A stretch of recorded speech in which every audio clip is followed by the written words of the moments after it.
لیکن اگر دوسری طرف دیکھا جائے تو جو سینٹرلائز سسٹم ہے وہ اس وقت بہت سارے ممالک میں رائج ہے. وہ امبیسی اس کو ڈیل نہیں کرتی، صرف اور صرف امبیسی جو ہے وہ سٹیمپ کرنے کے لیے یا ضروری کچھ اہم کام ہو تو وہ کرنے کے لیے ہوتی ہے. باقی ویزا تمام جو پروسیس ہے اس میں امبیسی کا کوئی بھی عمل دخل نہیں ہوتا.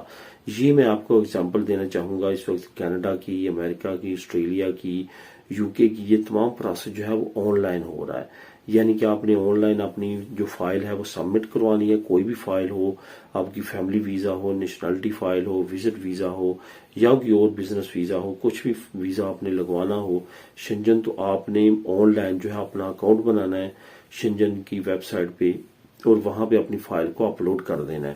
ڈیسیجن کون لے رہا ہے یہ آپ کو نہیں پتا ہوگا. دنیا میں کہیں بھی ان کا بندہ بیٹھا آپ کی فائل چیک کر کے آپ کو اپروو یا ڈس اپروو کر سکتا ہے اور اس کے مطابق آگے پروسیس چل سکتا ہے. سیم لائک اسی طرح جس طرح دوسری ڈیولپ کنٹریز کر رہی ہیں. اس کے بعد آپ کا جو پروسیس ہے وہ بہت زیادہ فاسٹ ہو جائے گا اور کافی ایزی جو ہے وہ کر دیا جائے گا، کیونکہ اس وقت جو ہے انڈیویجولی اور ڈی سینٹرلائز ہونے کی وجہ سے زیادہ پروسیس لینتھی ہے اور امبیسی جو ہے وہ زیادہ لینتھی کام کرنے کی وجہ سے زیادہ ٹائم کنزیوم کر رہی ہے. تو اس وجہ سے یہ جو اچھی خبریں آ رہی ہیں یعنی قریب جو ہے وہ امید کی جا رہی ہے کہ 3 مہینے کے اندر اندر یہ تمام پروسیس جو ہے وہ امپلیمنٹ ہو جائے گا. اب دوستوں بات کرتے ہیں انگلینڈ کی. یورپ واپسی ایک اہم پیش رفت جو ہے وہ سامنے آئی ہے. اصل میں جو اس وقت حکومت ہے لیبر پارٹی کی یو کے میں، ان کی کافی زیادہ کوشش ہے کہ جو کرائسس ہیں اس وقت یو کے میں ان کو کسی نہ کسی طرح اگر ختم نہیں تو کم کیا جائے.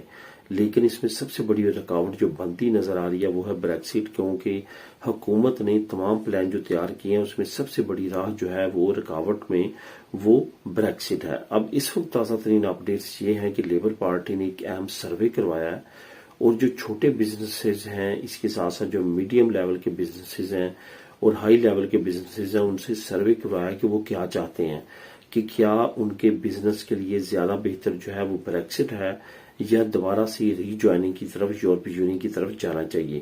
ایک طرح سے یہ ریفرنڈم تھا اور اس ریفرنڈم کا جو رزلٹ آیا ہے وہ کافی چونکا دینے والا ہے. رزلٹ میں یہ کہا گیا ہے میکسیمم لوگوں نے کہ بریکسٹ بالکل بھی انگلینڈ کے حق میں نہیں ہے، یہ بالکل انگلینڈ کی اکانومی کے اگینسٹ ہے. اس وجہ سے جلد جو ہے وہ یورپی یونین کی طرف رجوع کرنا چاہیے.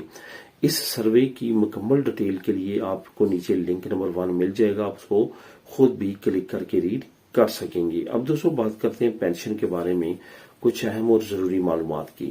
جو سب سے مین کویشچن پوچھا جانے والا ہے وہ یہ ہے، ایک تو میں نے آپ لوگوں کے ساتھ ایک گڈ نیوز شیئر کر دی تھی کہ کچھ کیٹیگریز میں یہ عمر کم کرنے جا رہے ہیں اور کچھ میں کم کر دی گئی ہے کہ وہ 5 سال پہلے جو ہے وہ پینشن لے سکتے ہیں.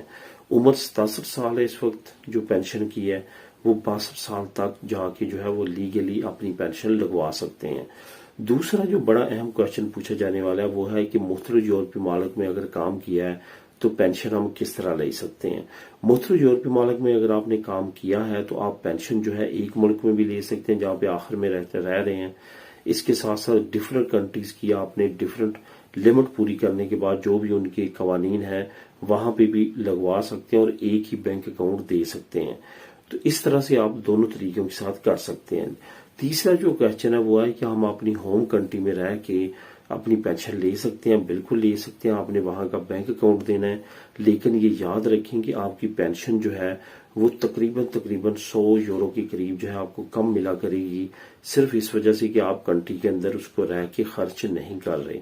تو یہ ڈفرنس ہے. باقی آپ کو پینشن دنیا کی کسی ملک کا آپ اکاؤنٹ نمبر دیں اور وہاں پہ رہیں تو آپ کو پینشن وہاں پہ ملے گی. اب دوستوں بات کرتے ہیں بجلی اور کرائے کی امداد کا آغاز ہو چکا ہے. اس کا فائدہ اٹھا سکتے ہیں. بجلی جو سوسیال بونوں کے نام سے جانی جاتی ہے اس کا آپ اپلائی کر سکتے ہیں. کرائے کے لیے کیٹالونیا نے اناؤنسمنٹ کر دیا 30 جولائی سے لے کے 11 جولائی تک جو الکلیر دی خوبینس ہے وہ امپلیمنٹ ہونے جا رہی ہے، بلکہ 30 کو امپلیمنٹ کر دی گئی ہے. آپ اس کی مزید ڈیٹیل اگر ریڈ کرنا چاہتے ہیں تو نیچے آپ کو لنک بھی میں پرووائڈ کر دیتا ہوں، وہ آپ کلک کر کے خود بھی ریڈ کر سکیں گے. تو یہ امدادیں جو ہیں دونوں طرح کی، ان دونوں سے آپ فائدہ اٹھا سکتے ہیں. کافی اہم امدادیں ہیں.